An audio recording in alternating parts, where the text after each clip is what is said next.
आज का प्रातः क्लास है 23 मई 1968। ओम शांति का अर्थ क्या है?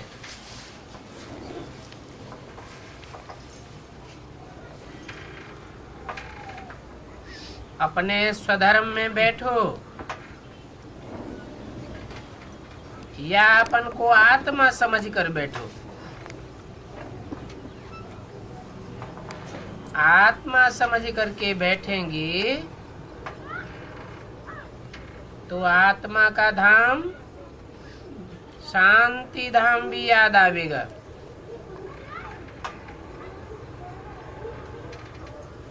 और स्वधर्म में टिक जावेंगे। इसको कहा जाता है स्वधर्म में बैठना। भगवान वाच स्वधर्म में बैठो।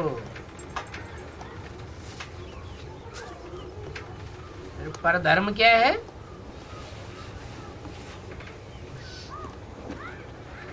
इस संसार में आत्मा की स्मृति में बैठना स्वधर्म है। मैं आत्मा ज्योति बिंदु। फिर परधर्म क्या है?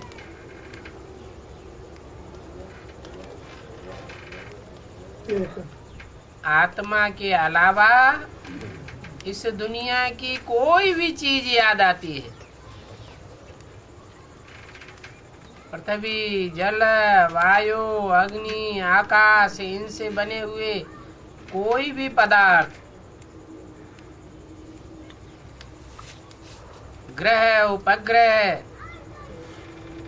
कुछ भी याद आता है। ये शरीर, अपना शरीर, पराया शरीर, देह के संबंधियों के शरीर, वो सब अगर याद आता है तो वो सब परधर्म है।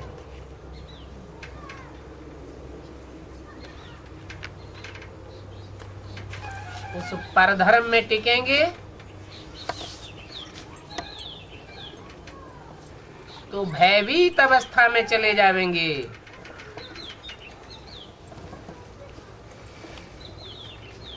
अर्थात दुख हो जाएगा।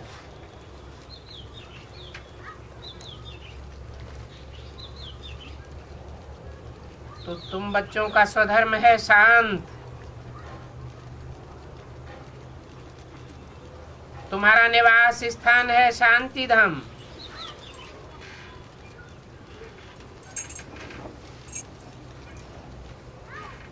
पांच तत्वों की इस बनी हुई दुनिया का निवास स्थान इसी दुनिया में है। और तुम्हारा निवास स्थान शांति धाम में है। तो तुम्हारा ऊंचा धाम है। इस दुख धाम से तुम परे धाम में रहते हो, सुख धाम में। और सुख धाम से भी परे धाम है शांति धाम। तो अपन को आत्मा समझ स्वधर्म में बैठो। अभी तुम्हारा बाप यह बात तुमको बैठ पढ़ाते हैं।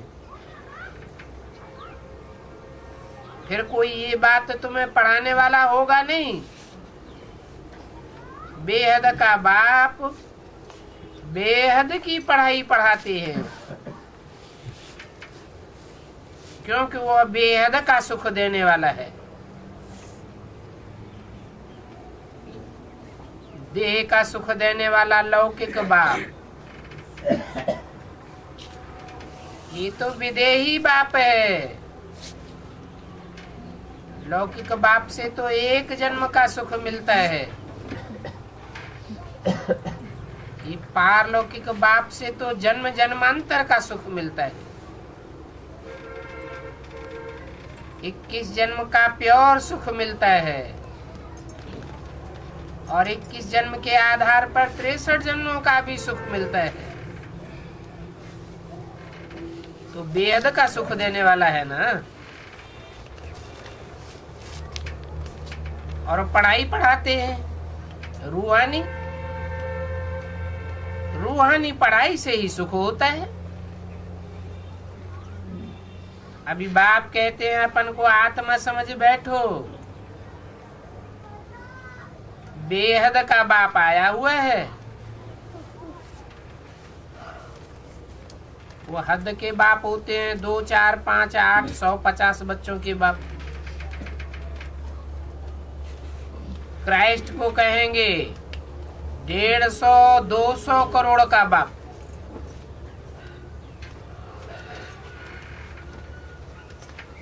उसके कितने फॉलोअर्स हैं? 100-150 करोड़ से भी ज्यादा फॉलोअर्स हैं। फिर भी हद का बाप है या बेहद का बाप है? फिर भी कहेंगे हद का बाप। ये तो 500-700 करोड़ जो भी मनुष्य आत्माएं हैं उनका भी बाप, और कीड़े मकोड़े पशु पक्षी पतंगे जो भी आत्माएं सबका बेहद का बाप है।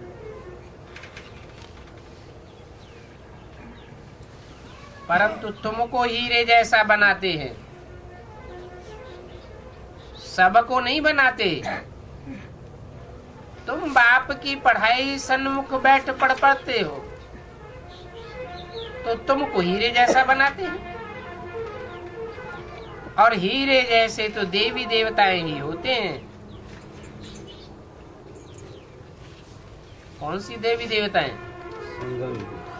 जो हीरे की तरह चमक मारते हैं, हैं? सत्युग में कैसे देवताएं होंगे?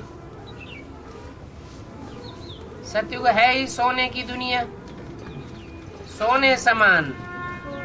और संगम युग में हीरो पाटधारी, पाट बजाने वाले, यथा राजा तथा प्रजा बच्चे। और वो कब बनते हैं? इतने ऊंचे पुरुषोत्तम युग में बनते हैं। और पुरुषोत्तम युग में कैसे बने ये बात कोई भी बता नहीं सकता सिवाय तुम्हारे। और तुमको भी बाप ने बताया है। प्रजापिता ब्रह्मा के बच्चे तुम ब्राह्मण ठहरे, फिर तुमको देवता बनना है।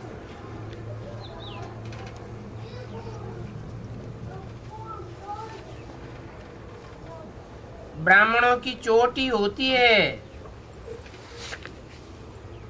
भक्ति मार्ग में चोटी दिखाते हैं ना ब्राह्मणों की। वह तुम्हारे चोटी के पुरुषार्थ की यादगार है।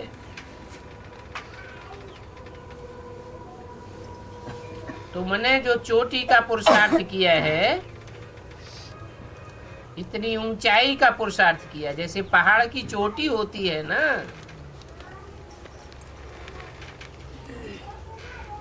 तुम शूद्र से ब्राह्मण बने हो। जो प्रजापिता ब्रह्मा मुखवंशावली हैं, उनकी बात, ब्राह्मणों की बात है। ऊंच ते ऊंच। तुम कोई कुखवंशावली तो नहीं हो। कोख अर्थात गोद को याद करने वाले तो नहीं हो। वो ब्राह्मण तो मुख से निकले हुए ब्रह्मा के महावाक्यों को धारण नहीं करते हैं। वो मुखवंशावली है ही नहीं। तो ब्रह्मा की गोद को याद करते हैं, तो कुखवंशावली हुए ना। इस कलयुग में तो सभी हैं कुखवंशावली। साधु संत ऋषि मुनि सभी द्वापर से लेकर कुखवंशावली बने। सब जन्म लेते हैं तो माँ बाप की गोद को याद करते हैं ना। तो सारी दुनिया कुखवंशावली और तुम हो मुखवंशावली। मुखवंशावली ब्राह्मण है तो जो बाप मुख से कहे, कौन से मुख से? प्रजापिता ब्रह्मा मुख से जो कुछ बाप कहे वो मानना पड़े, तो ब्रह्मा मुखवंशावली। अगर नहीं मानता है तो कुखवंशावली। अभी तुम सिर्फ प्रजापिता ब्रह्मा के कुमार कुमारियां हो जो मुखवंशावली बने हो। क्या? ब्रह्मा तो अनेक होते हैं, तुम ब्रह्मा कुमार कुमारी नहीं हो। क्या हो? प्रजापिता ब्रह्मा मुखवंशावली हो। प्रजापिता ब्रह्मा तो एक ही होता है।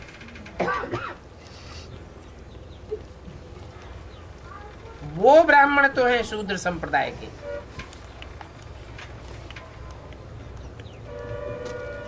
तो वो उत्तम नहीं ठहरे। क्या?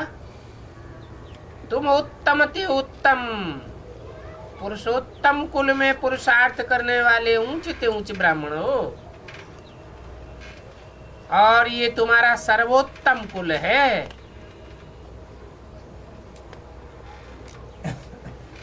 क्या कहा? कौन सा कुल है? और सर्वोत्तम कुल का नाम कुछ होगा?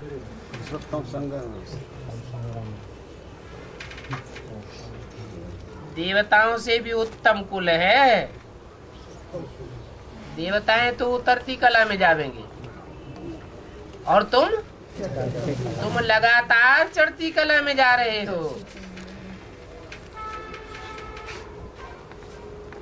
तुम्हारा उत्तम कुल इसलिए है कि तुमको पढ़ाने वाला, मनुष्य से देवता बनाने वाला बाप आया हुआ है जो ऊंचे ते ऊंचे है। उससे ऊंचा और तो कोई होता नहीं। बच्चों को बैठ समझाते हैं। इसको समझाते हैं। जो बच्चे बनते हैं उनको समझाते हैं। कौन से बच्चे बनते हैं? मुखवंशावली नहीं, देह को याद करने वाले नहीं। मुख से जो वर्षंस निकले हैं, अपन को आत्मा समझ, मुझ बाप को याद करो। ऐसे बच्चों को बैठ समझाते हैं। बाकी को तो सुनाते हैं। क्या? सुनना सुनाना अच्छी बात है या समझना अच्छी बात है?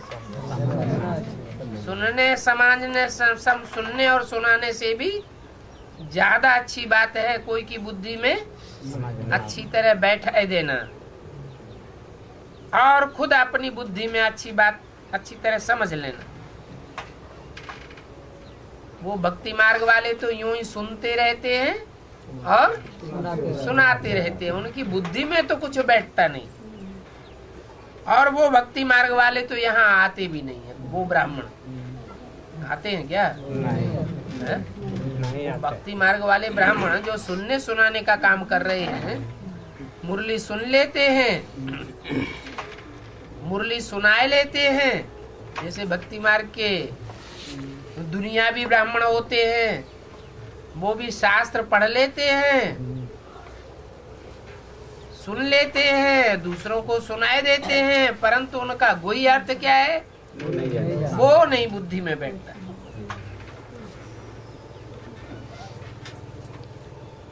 तो वो भक्ति मार्ग वाले ब्राह्मण तो यहाँ आते नहीं हैं।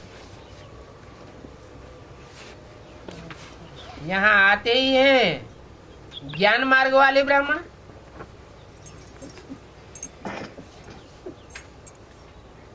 भक्ति मार्ग वाले ब्राह्मण किसको कहें? जो अनेकों से सुनते हैं सो भक्ति मार्ग वाले ब्राह्मण। भक्ति मार्ग कहाँ से आया? रावण से अनेक मुखों से आता है भक्ति मार्ग, और ज्ञान मार्ग एक बाप के मुख से आता है। तुम आते हो बेहद के बाप से भक्ति का फल लेने।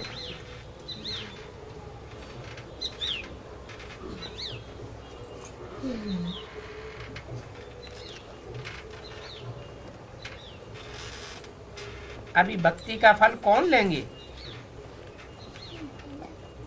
हैं? भक्ति करने वाले तो दुनिया में ढेर हैं, लेकिन भक्ति का फल कौन लेंगे? जिन्होंने सबसे जास्ती अव्यभिचारी भक्ति की होगी।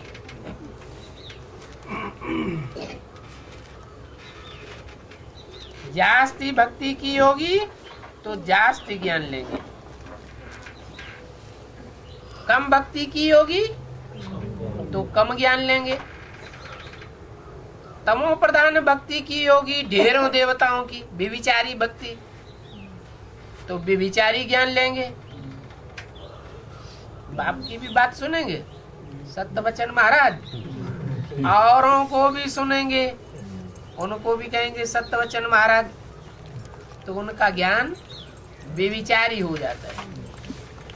एक बाप के सिवाय अगर और से भी सुना तो कैसा ज्ञान हो जाएगा? व्यभिचारी ज्ञान हो जाएगा। जैसे स्कूल में जो अच्छे पढ़ते हैं उनको उच्च पद मिलता है, ये भी ऐसे है। जिसने सबसे जास्ती भक्ति की होगी और पहले पहले अव्यभिचारी भक्ति की होगी, वो ही पहले पहले ज्ञान लेंगे, सबसे जास्ती ज्ञान लेंगे।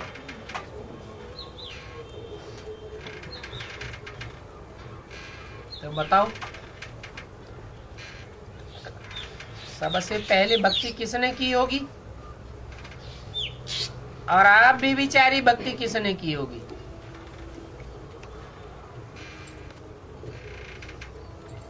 है? अरे बुद्धि कहाँ जानी चाहिए? कौन सी युग में? द्वापर युग के आदि में बुद्धि जानी चाहिए। किसने की होगी? ब्रह्मा तो अनेकों के नाम है,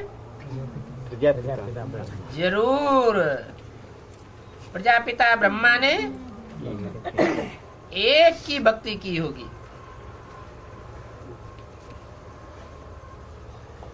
भक्ति का फल एक भगवान को ही आकर के देना है।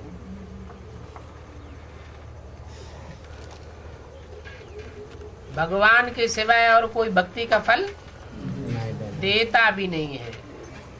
क्या है भक्ति का फल? ज्ञान। ज्ञान, ज्ञान माने समझ।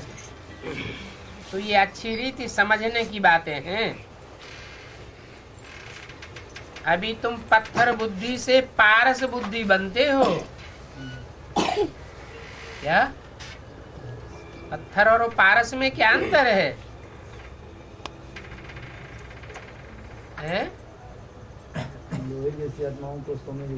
पत्थर बुद्धि तो चलेगी ही नहीं, चलायमान ही नहीं होगी, और पारस बुद्धि तो खुद भी चलायमान होती है और दूसरों को भी, दूसरों की बुद्धि को भी चलायमान करती है। कोई की बुद्धि जामड़ी होती है, जामड़ी बुद्धि में कुछ बैठता ही नहीं, तो कहेंगे पत्थर बुद्धि। कलयुगी से सतयुगी, विकारी से निर्विकारी तुम बनते हो। कलयुग में पत्थर बुद्धि और सतयुग में पारस बुद्धि बन जाती है। सतयुग में बनते हो या संगम युग में बनते हो? पारस पत्थर का गायन संगम युग का है या सतयुग का है? संगम युग का गायन है। क्या गायन है? गायन है कि पारस पत्थर लोहे से छू जाता है तो लोहे को भी पारस बनाए देता है।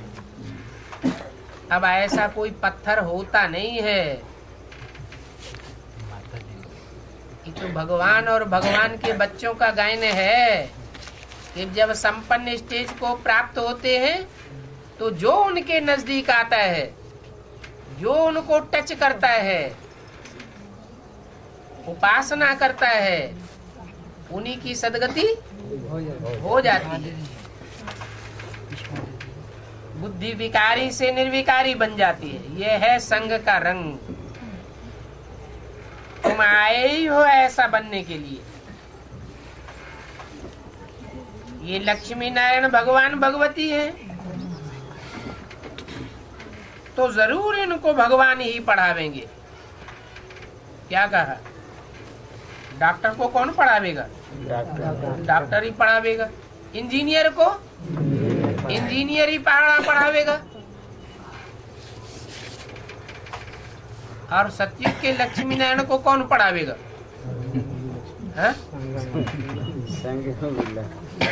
भगवान पढ़ावेगा या कोई और पढ़ावेगा? भगवान पढ़ाएगा। भगवान पढ़ाएगा तो भगवान भगवती बनाएगा। सतयुग के लक्ष्मी नारायण को पढ़ाने वाला जरूर कोई देवी देवता होगा, भगवान नहीं होगा।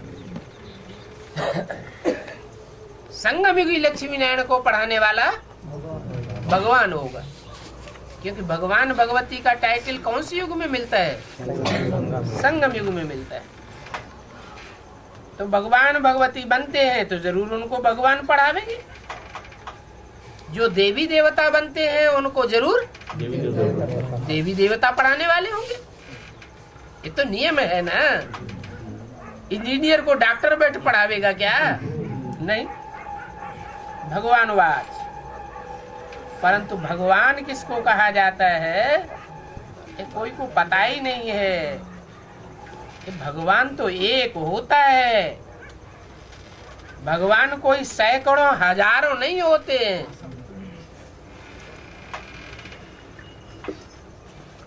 कहते हैं सर्वव्यापी है तो सैकड़ों हजारों करोड़ों अरबों खरबों हो जाएंगे या एक होगा? अभी भगवान बाप कहते हैं मैं तो एक ही मुकर्रर रथ में आता हूं और कोई दूसरे रथ में आता ही नहीं है। ये बाप दादा बच्चों में प्रवेश कर सकते हैं, परंतु मैं तो एक ही मुकर्रर रथ में प्रवेश करके प्रत्यक्ष होता हूं। कंकड़ पत्थर मिट्टी भीतर में बाप नहीं आते हैं। बाप को न जानने के कारण भारत कितना कंगाल बन गया है। तो सर्वव्यापी को जानना अच्छा या एक व्यापी को जानना अच्छा? क्यों? सर्व को जानना तो अच्छा है ना, ज्यादा विस्तार में बुद्धि हो जाएगी, सबकी पहचान हो जाएगी। हैं? उससे कुछ नहीं मिलेगा। अरे बुद्धि का ठिकाना नहीं लगेगा। सर्वव्यापी कहने से समझने से बुद्धि भटकती रहेगी, और एक व्यापी अगर समझ में आ जाए तो बुद्धि को एक पक्का ठिकाना मिल जाता है। ठिकाना मिल जाने से मन बुद्धि एक ठिकाने लगे तो फायदा है, या भटकती रहे तो फायदा है? बुद्धि को एक ठिकाना मिल जाए ऊंच ते ऊंच तो कितना फायदा हो जाए।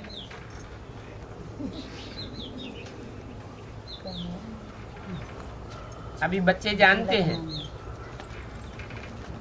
भारत में लक्ष्मी नारायण की राजधानी थी।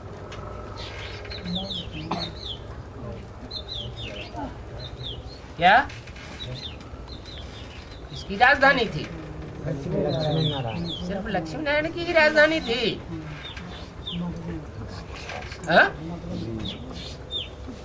अरे घर में बाप होता है, वो बाप कहता है मेरी दुकान, तो बाप ही कहता है मेरी दुकान। बच्चे नहीं कहते हैं मेरी दुकान है? उनकी बपौती नहीं साबित होती क्या? साबित होती। लेकिन तब साबित होती जब इतना आत्मिक स्नेह होता है बाप और बच्चों के बीच में।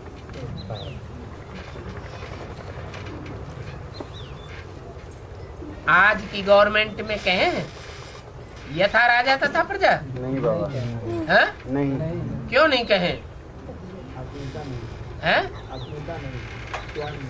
हाँ, ये तो है कि राजाएं भ्रष्टाचारी हैं, मिनिस्टर्स भ्रष्टाचारी हैं, तो प्रजा भी नंबर 1 भ्रष्टाचारी तो जरूर है।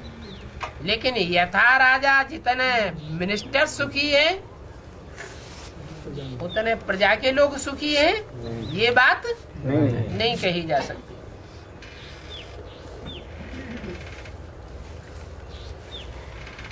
भारत में इनकी राजधानी थी, इन्हों के बाल बच्चे जो भी थे वो बाल बच्चे भी राजधानी के मालिक थे।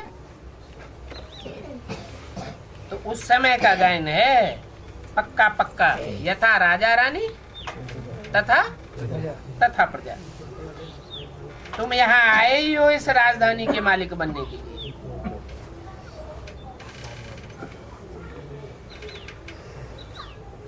परंतु ये अभी तो राजधानी के मालिक नहीं है ना, अभी राजधानी के मालिक हैं? अभी तो नहीं है। हाँ, भारत में इन्हों का राज्य था। बच्चों को समझाया जाता है जब इन देवी देवताओं की राजधानी थी, सूर्यवंशी और चंद्रवंशी राजधानी थी, तब और कोई धर्म नहीं था। इस्लाम धर्म, बौद्ध धर्म, क्रिश्चियन धर्म, ये इनका कोई भी अस्तित्व नहीं था। इस समय फिर और सभी धर्म हैं, लेकिन क्या नहीं है? देवता धर्म देखने में नहीं आता, प्रायः लोप है। परंतु ये देवता धर्म तो फाउंडेशन है, जिसको थुर कहा जाता है। इस समय मनुष्य सृष्टि रूपी झाड़ का थोड़ सड़ गया है।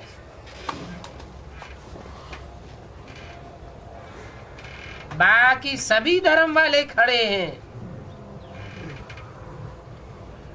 हैं कि गिरी हुई स्टेज में? वो सब खड़े हैं बाबा, हैं? सब खड़े हैं। सब धर्म वाले मस्ती में हैं। सिर्फ देवता धर्म, जो देवी देवता धर्म वाले हैं उनकी ये हालत है, वो अपने धर्म को भी भूल गए, कर्म को भी भूल गए, धर्म पिता को भी भूल गए। बहुत ही गिरी हुई स्टेज में है। तो देखो, और सब धर्म खड़े हैं। जैसे सीढ़ी के चित्र में लास्ट में कौन खड़ा है और कौन पड़ा है? चंद्रमा खड़ा है, ज्ञान चंद्रमा खड़ा है, चंद्रवंश फिर भी खड़ा है, और ज्ञान सूर्य राम ओ तो पड़ा हुआ है। जो फाउंडेशन है, जो बीज है, वो ही दुर्गति में है। अभी और सब धर्मों की आयु पूरी होती है।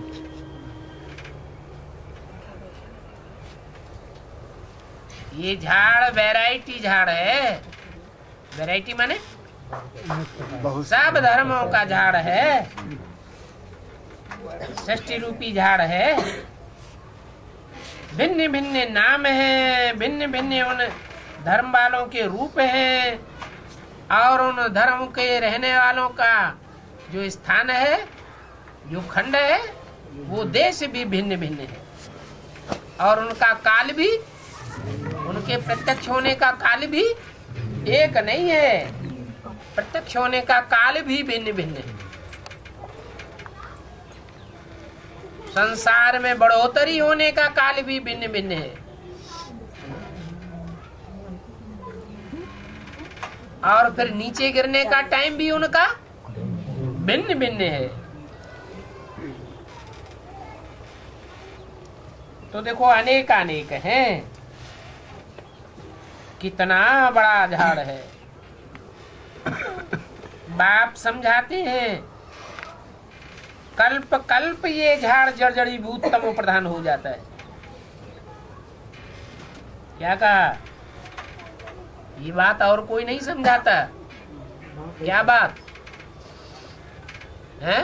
कल्प कल्प कल्प कल्प कि कल्प कल्प हर कल्प के अंत में ये मनुष्य सृष्टि रूपी झाड़ जर्जरीभूत तमो प्रधान हो जाता है।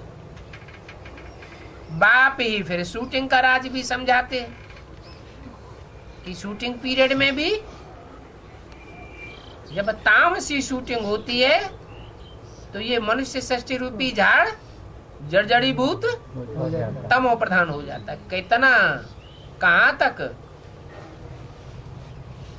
इतना तक जर्जरीभूत तमो प्रधान हो जाता है कि दुनिया के विनाश की सामग्री एटम बम बने हुए रखे हैं, फिर भी कोई की बुद्धि में नहीं आता क्या कि अब विनाश हुआ कि हुआ। यहाँ तक कि तुम बच्चों की बुद्धि भी ऐसी हो जाएगी। जो बोला है कि विनाश कब होगा? जब सबकी बुद्धि में से विनाश की बात निकल जाएगी। इतने तमोप्रधान हो जाएंगे, मस्ती में आ जाएंगे, तब ही विनाश हो जाएगा। सब हो जाएंगे बाबा। जब ऐसे जर्जरीभूत तमो प्रधान बन जाती है सारी दुनिया, तब फिर मैं आता हूं।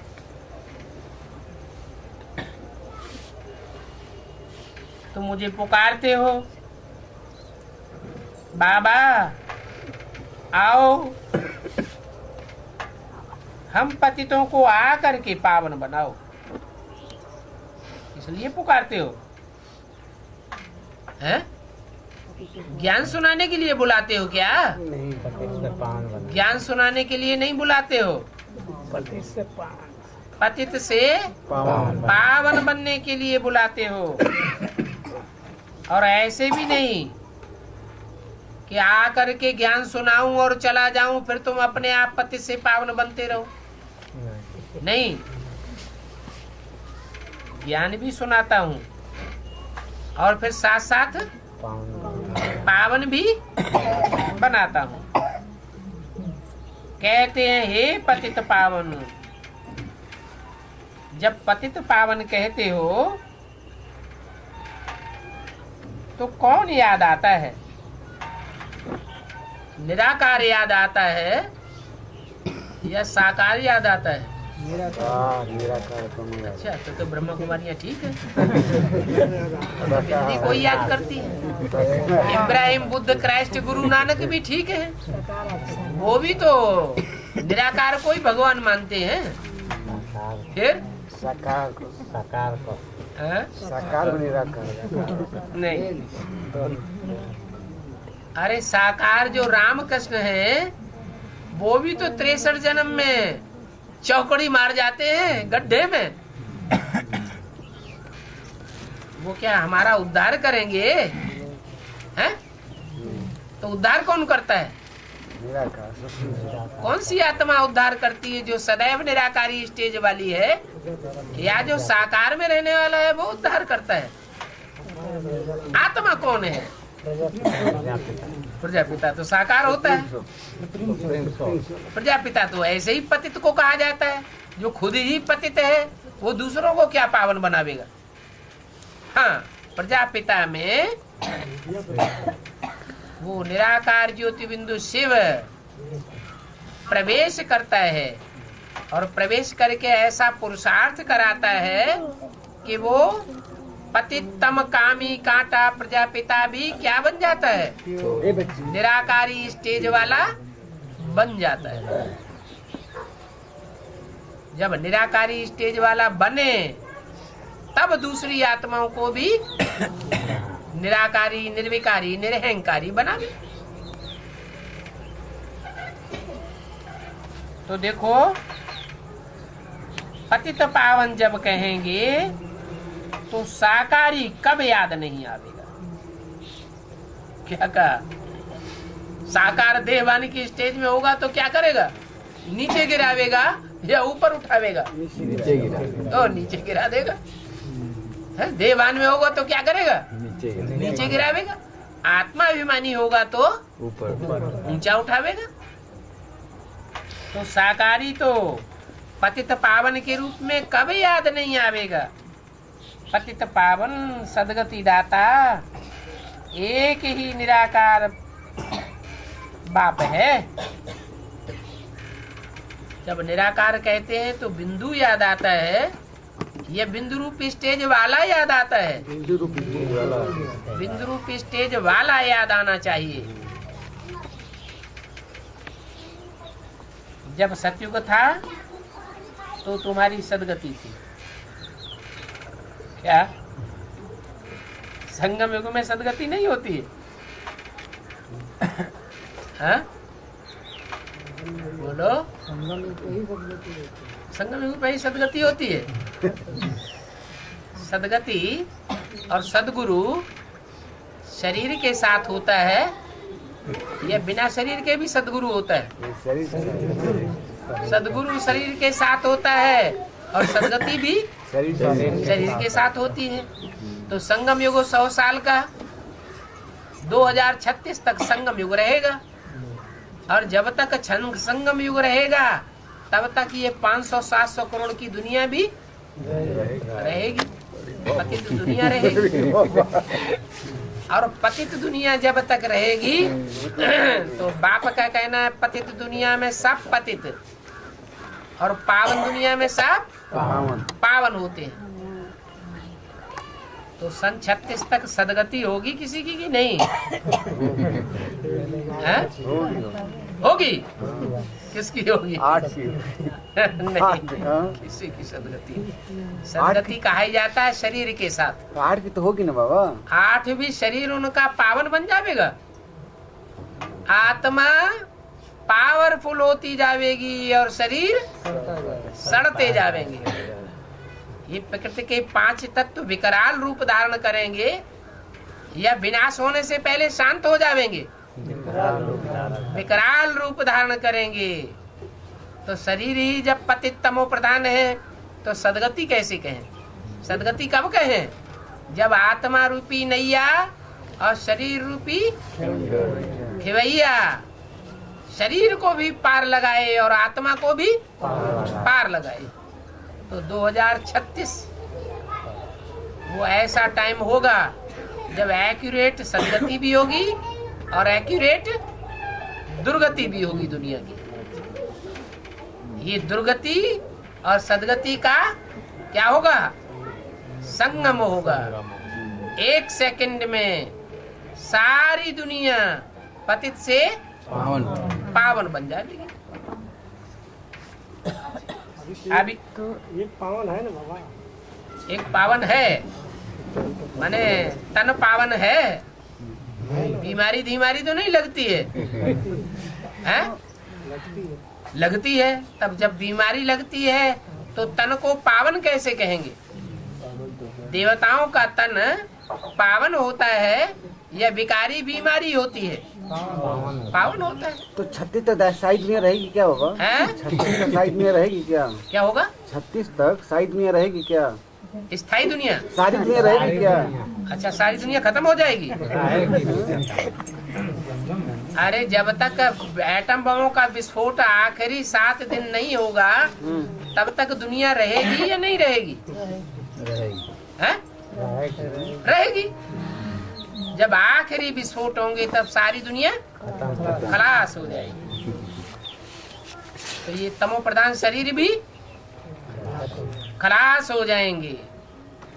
तब तक 5 तत्वों वाली जो पृथ्वी है, 5 तत्वों वाले ये जो शरीर हैं, ये तामसी होते जाएंगे, सतो प्रधान बनेंगे। शरीर सड़ते जाएंगे। लेकिन कभी कभी ऐसा होता है शरीर सड़ा हुआ होता है, ढेर सारी बीमारियां होती हैं, तो भी आत्मा पावरफुल होने के कारण शरीर काम करता रहता है। ये बात करिश्मा हो सकता है, बाकी ऐसे नहीं कि शरीर सतो प्रधान हो जाएंगे और प्रकृति तमो प्रधान बनी रहे। पहले चैतन्य प्रकृति सतो प्रधान बनेगी या जड़ प्रकृति सतो प्रधान बनेगी? चैतन्य प्रकृति सतो प्रधान बने तब जड़ प्रकृति के 5 तत्व भी सतो प्रधान बनेंगे। अभी तुम पुरुषोत्तम संगम युग पर बैठे हो। क्या पुरुष किसको कहा जाता है? हैं? पुरुष माने आत्मा। आत्माओं में जो उत्तम ते उत्तम आत्माएं जब प्रत्यक्ष होती हैं उस युग में बैठे। उत्तम ते उत्तम शरीर तो नहीं कहा, पुरुषोत्तम कहा या रथोत्तम कहा? पुरुषोत्तम कहा। माने आत्माएं तो प्रत्यक्ष होंगी उत्तम ते उत्तम, लेकिन जो शरीर है उत्तम ते उत्तम वो नहीं बन जावेंगे। शरीर कैसे रहेंगे? हैं? तमो प्रधान। हाँ, भिकारी बीमारी बढ़ती जाएगी। शरीर नहीं निर्विकारी हो जाएंगे। शरीर निर्विकारी कब होंगे? अरे भूल गए। 36 के बाद। हाँ, 36 के बाद जब सारी दुनिया में एटम बमों का फटाका होगा। लास्ट जैसे दिवाली पर बच्चे क्या करते हैं? फटाके छोड़ते रहते हैं, आखिर में क्या करते हैं? सारे उठा करके झोंक देते हैं। तो ऐसे ही लास्ट में जब सब खेल खलास हो जाएगा तो 5 तत्वों वाली पृथ्वी और 5 तत्वों के शरीर तामसी सब खलास हो जाएंगे। जो योग बल वाले शरीर होंगे वो बर्फ में दब जाएंगे। कैसे? जब इतने बम्बों का फटाका होगा तो समुद्र का जल भाप बन करके ऊपर उड़ेगा और दुनिया में जितनी बरसात कभी नहीं होगी उतनी ही बरसात होगी। अभी तो गोरखपुर का हर साल ये हाल हो जाता है। फिर जब लगातार मूसलाधार बरसात होगी कई दिनों तक तो सारी दुनिया काय में डूब जाएगी? जल में डूब जाएगी। ये बड़े बड़े महाद्वीप कौन कौन से? रूस, अमेरिका, यूरोप, ऑस्ट्रेलिया न पहले थे और ना उस बरसात में रहेंगे, सब डूब जाएंगे। सिर्फ भारत में थोड़ी आत्माएं, योगी आत्माएं होंगी जो बर्फ में दबी हुई बची रहेगी। सारी दुनिया का वायुमंडल एकदम ठंडा, 0 तापमान से भी नीचे। तो पहले ज्ञान में डूबेंगे कि स्थूल जल में बाबा? अभी ज्ञान में डूब नहीं रहे। रूस वाले कहाँ डूब रहे हैं? रूस वाले सतयुग में आएंगे या नास्तिक? वो भगवान से सदगति का वर्षा लेते हैं? सब धर्म वाले लेते हैं, लेकिन अहंकारी नहीं लेते हैं। रूस वाले बहुत याद आ रहे हैं। क्या बात है? भैया बंधु तो नहीं है?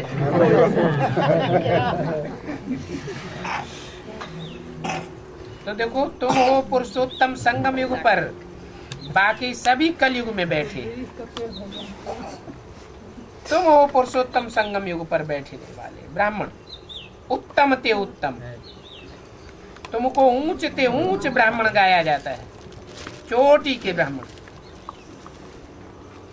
और उन चोटी के ब्राह्मणों में भी उत्तम से उत्तम है कौन?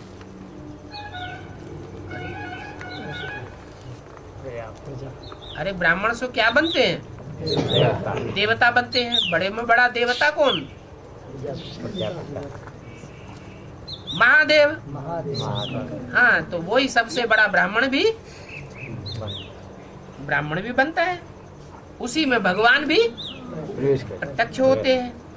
तो ऊंचते ऊंचे है एक भगवान, जिसके लिए गाते हैं ऊंचा तेरा काम, ऊंचा तेरा नाम, ऊंचते ऊंच तेरा धाम। क्या मन बुद्धि से भी कहाँ निवास करता है? कैलाश ऊंच। कैलाश तो पहाड़ है, पहाड़ के ऊपर तो आजकल हवाई जहाज भी पहुंच जाते हैं। तो कैलाश पर्वत पर बैठने वाला ऊंचा या हवाई जहाज में बैठने वाला ऊंचा है? हाँ, वो कैलाश पर्वत की बात नहीं है, वो तो भक्ति मार्ग का कैलाश पर्वत है। ऊंची स्टेज दिखाई गई है, ये है बुद्धि की बात। ऊंचा तेरा नाम, ऊंचा तेरा काम, ऊंचा तेरा धाम। ऊंचते ऊंच परम धाम में रहते हैं ना। ये बड़ा सहज समझने का ज्ञान है। सतयुग त्रेता फिर है संगम युग, द्वापर कलयुग के बाद इनका भी किसी को पता नहीं है। जो भी मनुष्य मात्र हैं उनको कलयुगी शूद्र पतित संप्रदाय कहेंगे। सतयुग में तो कोई भी पतित होता नहीं है। कि होता है? हैं? होता है? नहीं होता। कलयुग में कोई पतित नहीं होता। हैं? ये तो कह रहे हैं? उल्टा कर दिया। हर बात में सत्य वचन महाराज नहीं करना चाहिए। अगर हर बात में सत्य वचन महाराज करेंगे तो इससे क्या साबित हुआ कि हम भगत हैं या ज्ञानी हैं? बाप के बच्चे ज्ञानी तू आत्मा है? भगत हैं। शास्त्रों में कथाएं लिख दी हैं। कहाँ की यादगार? शास्त्रों में जो भी कथाएं आई हैं वो यादगार कहाँ की हैं? संगम युग की यादगार हैं। इस समय वर्तमान संगम युग में हमने जो भी कथा कहानियां रची हैं प्रैक्टिकल जीवन में, वो ही शास्त्रों में लिख दी है। रावण ने सीता को चुराया है। अब एक मुख ने चुराया या कोई गैंग था? है? चुराने वालों का गैंग था या कोई एक रावण था? एक रावण था। 10 मुख वाला नहीं था। हैं? 10 तरह की बुद्धि भिड़ाई इकट्ठी की तब नहीं चुराया। एक बुद्धि ने चुरा लिया। 10 प्रकार की बुद्धि भिड़ करके इकट्ठी हुई, संगठित हुई, तब रावण ने सीता को चुराया। फिर ऋषि के पास बच्चे पैदा हुए। ऐसी कथा आती है ना, है? किसके पास बच्चे पैदा हुए? ऋषि किसको कहा जाता है? पवित्र को ऋषि कहा जाता है। ऋषि के पास बच्चे पैदा हुए। ये सभी कथा कहानियां अभी की हैं। भक्ति मार्ग की बातें सुन सुन करके तुम्हारी हालत देखो क्या हो गई है। अभी भी जब तुम सुनते हो हैं? ऐसा हुआ तो तुम्हारे दिल की हालत क्या हो जाती है? निश्चय बुद्धि हो जाते कि अनिश्चय बुद्धि बन जाते हैं? अनिश्चय बुद्धि अभी भी बनने लग पड़ते। इतना ज्ञान सुना हुआ है तो भी ये हालत हो जाती। ये भी ड्रामा में भक्ति मार्ग बना हुआ है। क्या भक्ति मार्ग भी बना हुआ है और भक्ति मार्ग की शूटिंग भी ड्रामा में बनी हुई है। तो दिल में धड़ाका होना चाहिए कि नहीं होना चाहिए? नहीं होना चाहिए। है? ऐसी उल्टी पलटी बातें सुनकर के दिल में धड़ाका होना चाहिए कि नहीं? होना चाहिए। अगर होना चाहिए अगर दिल में कुछ भी धड़ाका होता है तो समझ लो ड्रामा का पाठ पक्का नहीं किया है। हाँ, ये भक्ति मार्ग बना हुआ है, ऐसे नहीं कह सकते कि कब बना। ये तो बना बनाया ड्रामा है। बाबा ये भक्ति मार्ग क्यों बनाया, कह सकते हैं?